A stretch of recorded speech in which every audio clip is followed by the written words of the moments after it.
Your Excellency, Madam Tarja Halonen, President of Finland, Your Excellency, Mr. Anton Tong, President of Kiribati, Your Excellency, Mr. James Alex Michel, President of Seychelles, my cabinet colleague, Dr. Farooq Abdullah, Srimati Jayanti Nitrajan, Shri Arkot Ramchandran, Dr. R.K. Pachori, distinguished ladies and gentlemen.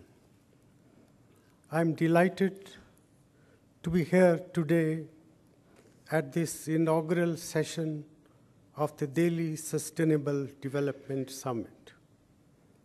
I congratulate Her Excellency, the President of Finland, Madam Tarja Halonen, for receiving the coveted Sustainable Development Leadership Award for 2012.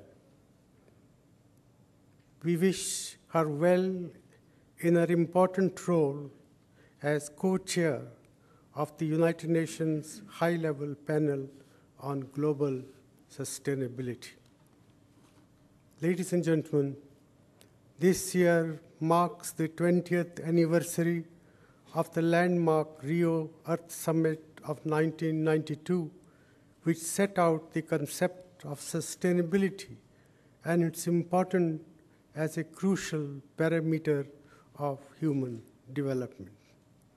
The Rio Declaration on Environment and Development of 1992 had stated that the right to development must be fulfilled to equitably meet the needs of present and future generations. It also recognized that eradicating poverty was an indispensable requirement for sustainable development. Ladies and gentlemen, the idea of sustainability began as a developmental ideal. Over time, it has become an important focus of policy, particularly in developing countries as we struggle to reconcile our effort to develop with the compelling need to protect our environment. Air pollution, industrial pollution, increasing quantum of waste and pollution of our rivers are problems we all face. There is also growing realization that sustainable development is not something that can be achieved by countries acting individually. The threat of climate change caused by greenhouse gas emissions has brought the world to a critical point where the actions of each and every country affect the planet as a whole. Sustainable development in this environment, therefore, calls for cooperation of all countries, both industrialized and developing. That cooperation must be based on the foundation of the right to development and the need for an equitable distribution of burden sharing. The need for equity is starkly reflected in the fact that the emissions per capita in industrialized countries are 10 to 12 times those of developing countries.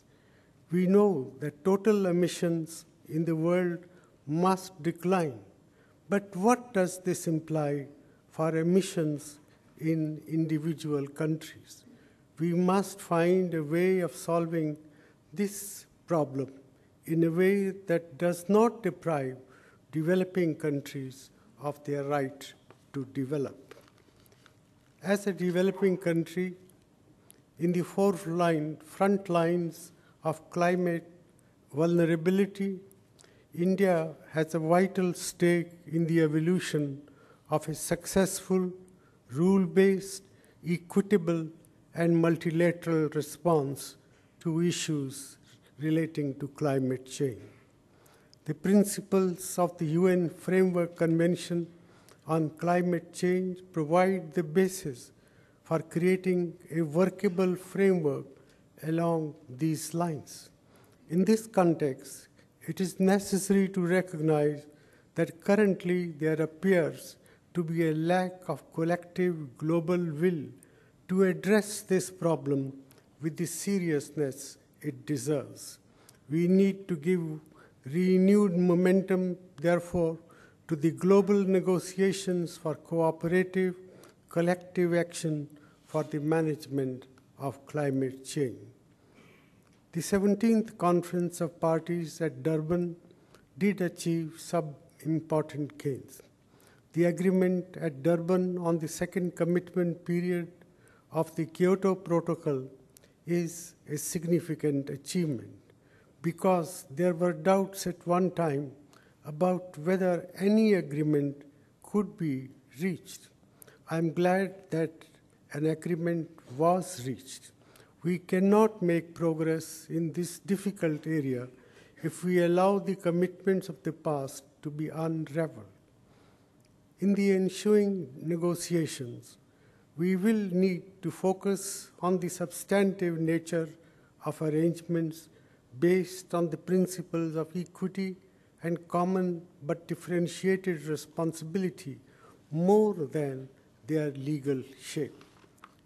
As we go forward, we will need to make progress on all the 4 pillars of cooperative action that were agreed at Bali, namely mitigation, adaptation, technology transfer, and development and provision of financial resources and investment. There should be action in all these areas as part of a coherent and organic response to the problem of climate change. In that sense, the Durban platform must build on the Bali action plan.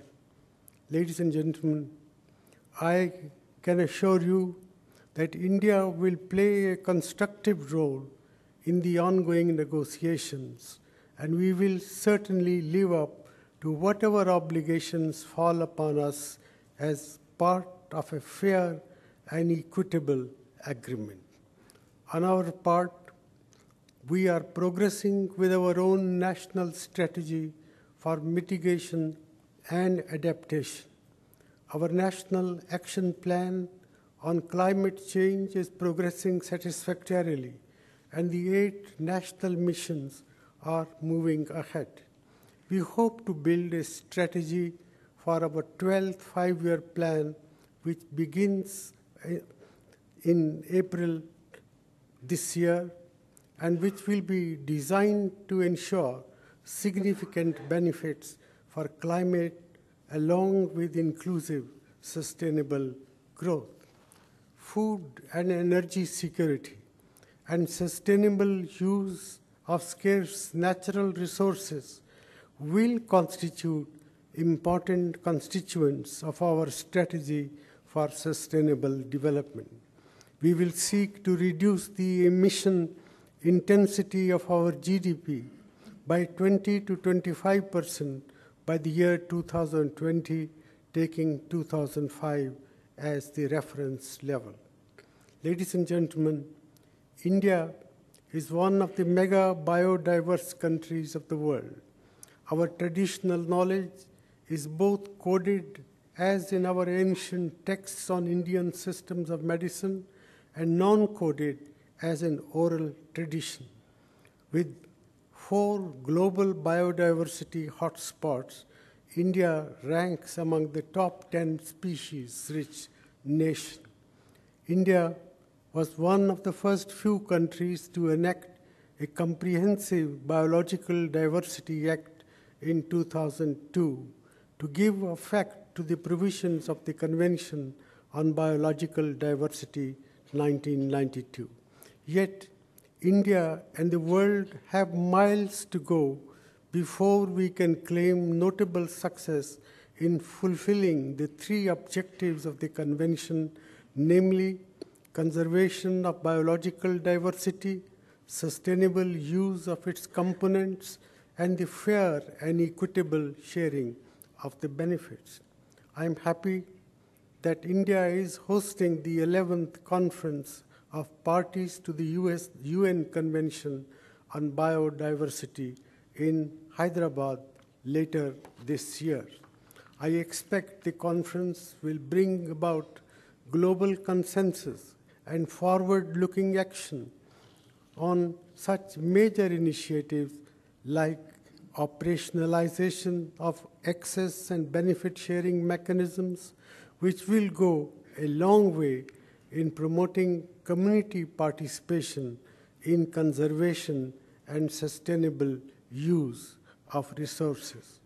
Ladies and gentlemen, I'm happy to share with you the heartwarming news that India's tiger population is on the rise. The 2011 tiger census showed a 20% increase in the number of tigers over that of the year 2006. We have estimated that there are today around 1,700 wild tigers in India out of a global population of around 3,000. I hope that the lessons learned will be used to conserve other endangered species as well. I'm also very happy to state that India's forest cover had increased by nearly 5% between 1997 and 2007, with a small decrease since then. We hope to see further accretion with the implementation of the Green India Mission, which aims to increase the forest and tree cover by 5 million hectares and improve forest cover on another 5 million hectares. Eventually, these forests will act as a sink that could absorb 50 to 60 million tons of carbon dioxide annually. This would offset about 6% of India's annual emissions.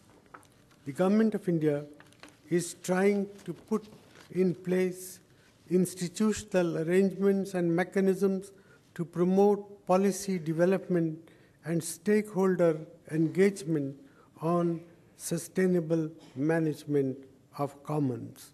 We have recently established a National Green Tribunal under the National Green Tribunal Act 2010. The tribunal provides for the effective and expeditious disposal of cases relating to environmental protection and conservation of forests and other natural resources. This includes the enforcement of any legal right relating to environment, including providing relief and compensation for damages.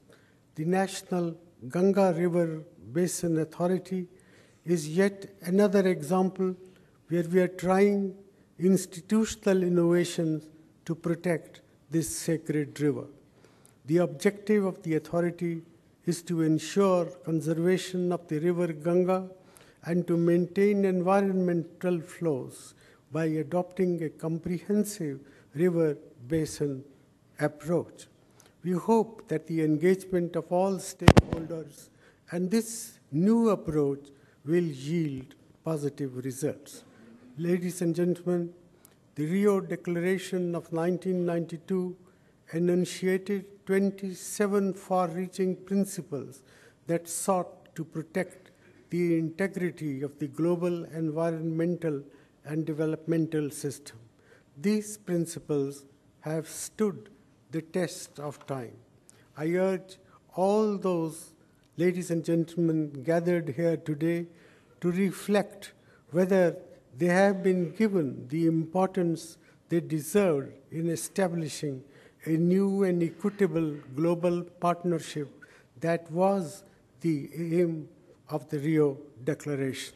To the extent we have fallen short of those aims and objectives, we must gear ourselves to do better in years to come. That's the challenge, but that's also a great opportunity. With these words, I once again thank you for listening to me patiently.